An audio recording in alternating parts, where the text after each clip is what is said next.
Hello students, welcome back to IDBN Memorial classes. Let us see application of trigonometry, height and distance. यानी height and distance में trigonometry का क्या use है अब हम देखेंगे कि हम बिना किसी एक्चुअल मेजरमेंट के कैलकुलेशन के द्वारा कैसे भी किसी चीज़ की हाइट या किसी चीज़ की डिस्टेंस निकालेंगे. ठीक है. So let us see one example, that is example number 1 of your book. ये आप लोग किताब का एग्जांपल नंबर 1 है. क्या गिवन है कि ए tower stands vertically on the ground. कोई टावर है जो जमीन पर वर्टिकली खड़ा है यानी सीधा खड़ा है. From a point on the ground which is 15 metre away from the foot of the tower, the angle of elevation of the top of the tower is found to be 60 degree. Then find the height of the tower. ठीक है, clear. Question समझ में आया क्या है कि एक tower ground पर खड़ा है. ठीक है, उस टावर के फुट से यानी नीचे वाले हिस्से से 15 मीटर की डिस्टेंस पर कोई पॉइंट है. उस पॉइंट से टावर के टॉप का एंगल ऑफ एलिवेशन, अभी हमने एक्सप्लेन किया कि एंगल ऑफ एलिवेशन क्या होता है. जब हम आंख को नीचे से यानी हॉरिजॉन्टल से ऊपर उठा कर देखते हैं तो जो एंगल बनता है उसको क्या कहते हैं, angle of elevation. So let us suppose here A B is a tower. Suppose A B एक टावर है और ये ग्राउंड पर खड़ा है वर्टिकली. ठीक है, सो ये एंगल 90 डिग्री का होगा. Now from a point on the ground which is 15 metre away, suppose this is the point P which is 15 metre away from the foot of the tower. यानी tower का foot क्या है, निचला हिस्सा B है. सो B से 15 metre की दूरी पर कोई पॉइंट P है. उस पॉइंट से कह रहा है कि the angle of elevation of the top of tower is found to be 60 degree. So यहां से जो एंगल ऑफ एलिवेशन यानी ऊपर आंख उठा के देखने पर जो एंगल बन रहा है, दिस एंगल इज 60 डिग्री. ठीक है, तो अब कह रहा है कि find the height of the tower, यानी इस टावर की हाइट कितनी है ये हमें पता करना है. सपोज हम थोड़ी देर के लिए एज्यूम कर लें कि ये हाइट h है, तो हमें h निकालना है और गिवन क्या है, PB. ठीक है, यानी इस एक राइट ट्रायंगल बना, इस राइट एंगल ट्रायंगल में हमें क्या क्या चीज गिवन है और क्या निकालनी है. सो हमें एक एंगल गिवन है दैट इज 60 डिग्री. इस एंगल का बेस गिवन है. ठीक है, और हमें परपेंडिकुलर मालूम करना है. तो यहाँ ध्यान देने वाली चीज क्या है, हमें क्या ध्यान देना है स्पेशली कि हमें क्या चीज गिवन है और क्या निकालना है. तो बेस गिवन है और हाइट निकालनी है. ठीक है, यानी परपेंडिकुलर निकालना है.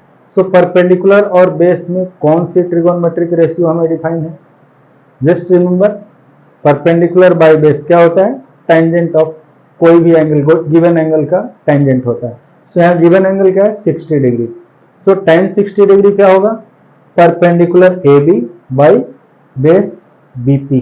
ठीक है, यहाँ P है, हम बेस को BP लेंगे, परपेंडिकुलर है. हम इसे कॉट भी ले सकते हैं क्योंकि कॉट का भी रेशियो बेस और परपेंडिकुलर होता है.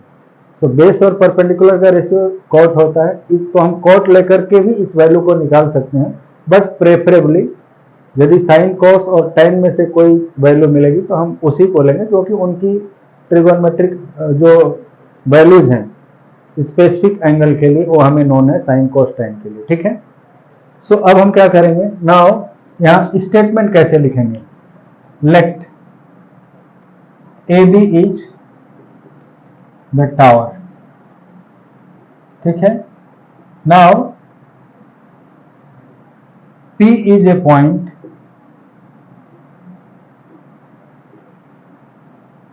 which is 15 meter away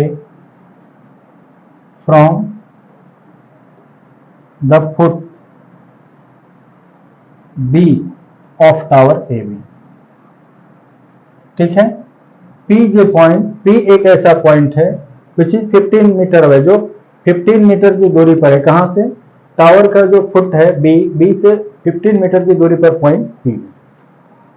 ठीक है, सच दैट क्या हो जाएगा, BP इक्वल टू 15 मीटर. ठीक है, हमें क्या पता करना है, we need to find the height of the tower. So हमें पता क्या करना है, टू फाइंड, क्या फाइंड करना है, the height of tower that is AB. Let AB equal to H. A B को हमने एच मान लिया, या ए बी भी छोड़ सकते हैं, एच मानने की कोई जरूरत नहीं, बट फिर भी हाइट है तो हमने इसे एज्यूम कर लिया एच। नाउ हमें एच पता करनी है। तो अभी हमने देखा कि कौन सा ट्रिगोनोमेट्रिक रेशियो इन दोनों में रिलेशन बताएगा, बेस और परपेंडिकुलर में। सो परपेंडिकुलर निकालना है, बेस गिवन है, हेंस इन ट्रायंगल ए या इन राइट ट्रायंगल का लो, in right triangle A B P क्या होगा, tan 60 डिग्री इक्वल टू, इसका परपेंडिकुलर क्या है, A B by base B P. tan 60 की वैल्यू कितनी होती है, √3 equal to A B by B P हमें मालूम है 15, और बी पी इक्वल टू क्या हो जाएगा 15 into √3 by cross multiplication. Since इसका मेजरमेंट गिवन है मीटर में, तो ये डिस्टेंस भी मीटर में होगी। So hence height of tower क्या हो गया, सॉरी हमें निकालना A B, so this A B is hence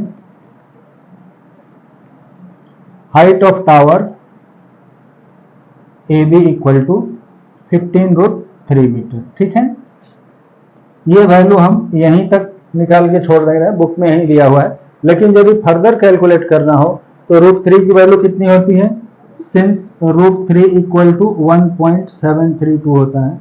सो इस वैल्यू को पुट करके you can find the value of 15√3। ठीक है, यदि एग्जैक्ट वैल्यू निकालना हो, कॉम्पिटिटिव एग्जाम में इस तरह के क्वेश्चन दिए रहेंगे कि इसकी टावर की हाइट क्या होगी, वहां कैलकुलेट करके दिया रहेगा।